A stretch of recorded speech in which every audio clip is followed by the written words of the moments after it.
আসসালামু আলাইকুম, আপনারা কেমন আছেন? ভালো আছেন? আপনাকে একটা ভিডিও দিছি, আটা দেই তো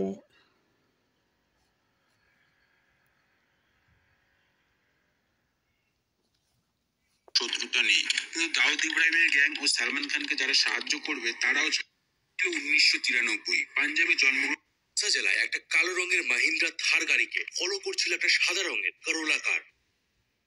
সবসময় দুজন করে গার্ড থাকতো। লরেন্স সিদ্ধু মুসেওয়ালাকে খুন করেছিল, আর এই খুনের পেছনে তার আসল উদ্দেশ্য। শত্রুতা নেই, কিন্তু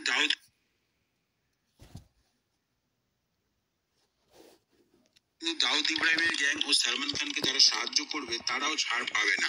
যারা সাহায্য করবে তারা 12 অক্টোবর শনিবার রাতে মুম্বাইয়ের বান্দ্রা এলাকায় গুলি করে হত্যা করা হয় মহারাষ্ট্রের প্রাক্তন মন্ত্রী বাবা সিদ্দিকীকে। এই হত্যাকাণ্ডে আবারও নাম উঠেছে লরেন্স বিশনোয়ির। এমনকি খুনের দায় স্বীকার করে সোশ্যাল মিডিয়া পোস্টের মাধ্যমে আবারও হুমকি দিয়েছে সালমান খানকে। ফেসবুকে লরেন্স বিশনোয়ি দলের কোনো সদস্যের অ্যাকাউন্ট থেকে পোস্টটি করা হয়, যেখানে সাফ লেখা ছিল, আমাদের কারোর সাথে কোনো শত্রুতা নেই, কিন্তু দাউদ ইব্রাহিমের গ্যাং ও সালমান খানকে যারা সাহায্য করবে তারাও ছাড় পাবে না।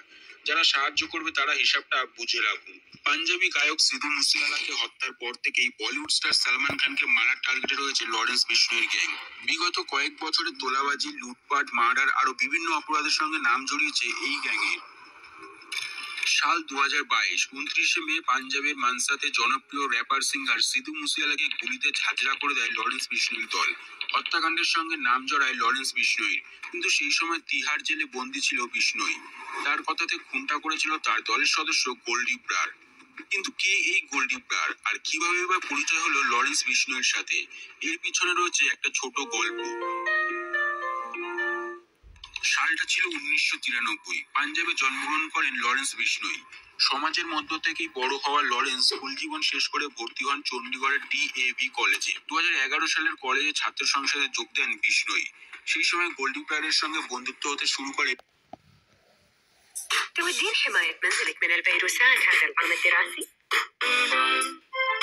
29 মে 2022 বিকাল 5:30 পাঞ্জাবের মানসা জেলায় একটা কালো রঙের মাহিন্দ্রা থার গাড়িকে ফলো করছিল একটা সাদা রঙের করোলা কার। আর এই করোলা কারের পেছনে ছিল আর একটা সাদা রঙের বুলেরো কার। সামনে রাস্তায় একটা মোড় ছিল, আর মুহূর্তের মধ্যেই সেই মোড়ে থারের পেছনে থাকা করোলা গাড়িটা ওভারটেক করে এগিয়ে যায় আর সামনের রাস্তাকে ব্লক করে দেয়। সাথে সাথে পেছনে থাকা বুলেরো গাড়িটাও পেছন থেকে রাস্তাকে ঘিরে ফেলে। আর কিছু বুঝে ওঠার আগেই পেছনের বুলেরো গাড়ি থেকে থারের চাকায় গুলি করা হয়, যাতে সেটা কোনোভাবে ওখান থেকে পালাতে না পারে। আর এই থার গাড়ির মধ্যেই ছিল পাঞ্জাবের ফেমাস সিঙ্গার সিদ্ধু মুসেওয়ালা। সিদ্ধু বুঝতে পারে যে তার উপরে অ্যাটাক হয়েছে, কিন্তু সে কিছু করার আগে ওই দুটো গাড়ি থেকে 6 জন বেরিয়ে আসে আর সিদ্ধুর গাড়ি লক্ষ্য করে এলোপাথারি গুলি চালাতে থাকে। সিদ্ধু মুসেওয়ালাও তার কাছে থাকা পিস্তল বের করে তাদের উপর গুলি করে, কিন্তু ওই 6 জনের কাছে ছিল রাশিয়ান মেড AN-94 রাইফেল, আর তারা সিদ্ধুর গাড়ি লক্ষ্য করে সেদিন প্রায় 30 রাউন্ড গুলি করেছিল। সিদ্ধু মুসেওয়ালা শরীর গুলি দিয়ে ঝাঁঝরা করে দেওয়ার পর ওই 6 জন মুসেওয়ালার রক্তাক্ত বডিকে একবার নাড়িয়ে চেক করে দেখে যে সে বেঁচে আছে কিনা, কারণ তাদের কাছে পুরো ক্লিয়ার ইনস্ট্রাকশন ছিল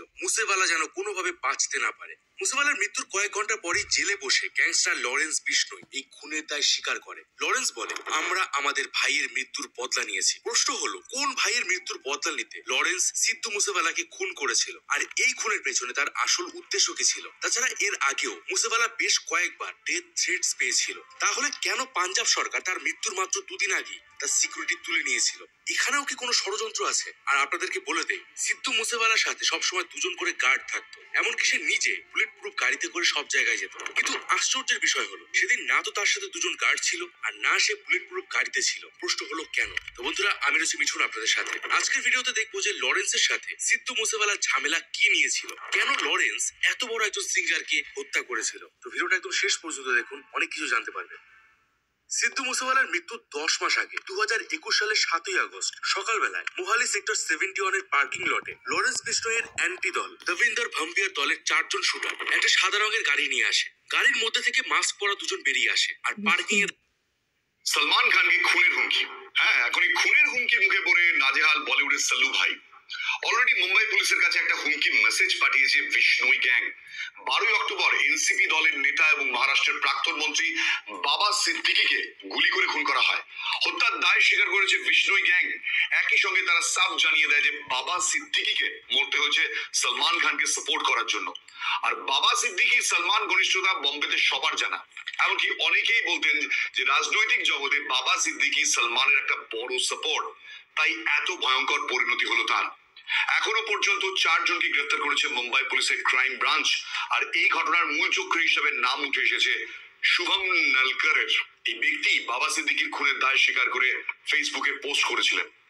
গত কয়েক মাস ধরে লরেন্স বিষ্ণুই গ্যাং এর তরফ থেকে একাধিকবার হুমকি পেয়েছেন সলমান খান। আর চলতি বছরের 14ই এপ্রিল বান্দ্রায় তার বাসভবনের সামনে গুলিও চলে। কিন্তু এই লরেন্স বিষ্ণুই গ্যাং কেন মারতে চাইছে সলমান খানকে?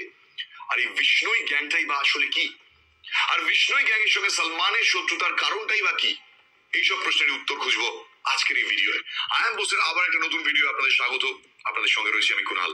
ঘটনার সূত্রপাত 1998 সালে। হাম সাথ সাথ হ্যায় সিনেমার শুটিং এর সময় যোধপুরে একটি কৃষ্ণসার হরিণ হত্যায় অভিযুক্ত হন সলমান খান। আর সেই সিনেমার শুটিং এর সময় অক্টোবরে রাজস্থানের যোধপুরে বিষ্ণুই সম্প্রদায়ের সদস্য মহিপাল বিষ্ণুই জানিয়েছেন যে 1 অক্টোবর থেকে 2 অক্টোবরের মধ্যে রাত 2টো নাগাদ কঙ্কনি গ্রামে গুলির শব্দ শোনা যায়। গ্রামের মানুষ গাড়িতে সলমান খানকে দেখতে পান আর সেই গাড়ি থেকেই গুলি চলেছিল। এরপর পাওয়া যায় 2টি মৃত কৃষ্ণ হরিণ।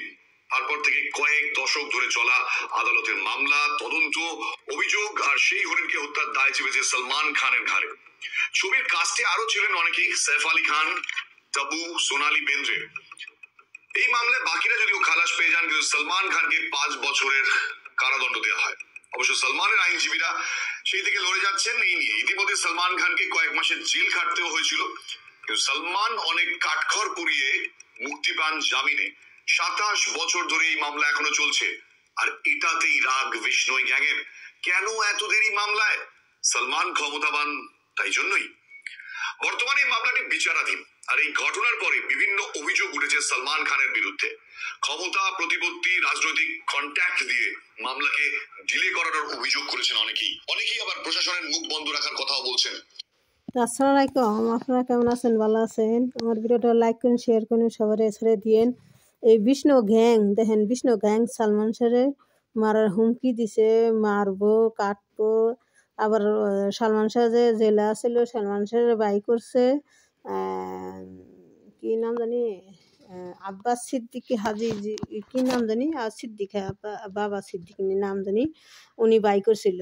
তো উনিও একটা বড় এই সালমান শাহ বাই করছে দেখে সেই আগে সেই বেটারা মেরে হেলাইছে, গুলি করে বেটারা মেরে হেলাইছে। তার আরেকজন গুলি করে মেরে হেলাইছে তার গাড়ির মধ্যে। এই এই বিষ্ণু গ্যাং এই বিষ্ণু গ্যাং ই করছে। তে বিষ্ণু গ্যাংয়ের ফাঁসি দেখ, বিষ্ণু গ্যাংয়ের ফাঁসি দেওয়ার মেরে হেলে দেখ, ফাঁসি দেখ বিষ্ণু এই কি এই বিষ্ণু গ্যাংয়ের জন্য ফাঁসি দেয়। ইন্ডিয়ানের বিষ্ণু গ্যাংয়ের জন্য ফাঁসি দেয়। ফাঁসি দিলে তাহলে সে মনে করো যে এই মানুষ হত্যাকারীর কমবো। হাজার হাজার মানুষ হত্যা করছে বিষ্ণু গ্যাংয়ের জন্য ফাঁসি দেয়। এই বিষ্ণু গ্যাংয়ের জন্য ফাঁসি দেয়। সালমান শাহ মারার হুমকি দিছে। আর মানুষ বহুত মানুষ মেরে হেলাইছে এই বিষ্ণু গ্যাং, হিন্দু এই বিজেপির মধ্যে। আমার ভিডিওটা যাই দেখলেন, লাইক করেন, কমেন্ট করে শেয়ার করেন। তো আসসালামু আলাইকুম। এই ওরা ফাঁসি দেওয়াঙ্গে, ফাঁসি দেন বিষ্ণু গ্যাংয়ের ফাঁসি দিন। আসসালামু আলাইকুম, কেমন আছেন? ভালো আছেন?